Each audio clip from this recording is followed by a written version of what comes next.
байцгаана уу? Та бүгдээ өчийн мэнд хүргэе. Өнөөдөр оюутан цагийн найз Отон Чимгийнхээ хүсэлтээр хайртай хүнийхээ хоримн дөрөгдөхөд хэмээгшүүлгийг нь уншъя. Хайртай хүнийхээ хоримн дөрөгдөхөд харуулсалтын отсон ганцхан хүн би байсан. Ад жаргал хүсье гэдэг үгийг анх удаа би хуурамчаар хэлсэн. Үцгэлэндээ их нэртэй болжээ миний найз. Гэхдээ үндэ надаас юугаараа илүү юм гэж дотроо нь би хорссон.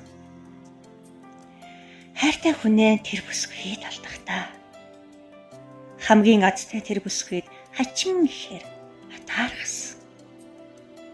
Хоёр зүрх жаргахад нэг зүрх шаналдаг. Хорвоогийн хатуу үнэтэй бэлэрч ис чадан.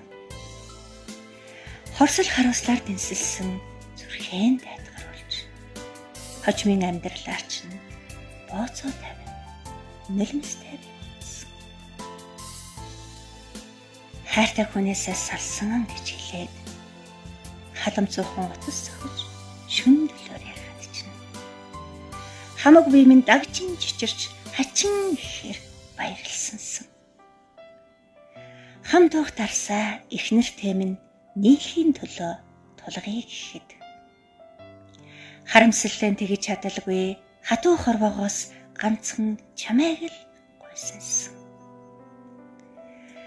Шархалж үлдсэн зүрхний минь төлөөсөнд шагнал болон чимэн наддаа ирсэн ч эмтэрч бүдэрсэн чинийхэн зүрхийг бүтэн байлгахын төлөө эргэж харалгыг буцах та би чинь ад жаргал хүсье гэдэг үгийг тэрл амрагч хамдаа чин сэтгэлээс хэлсэнсэн.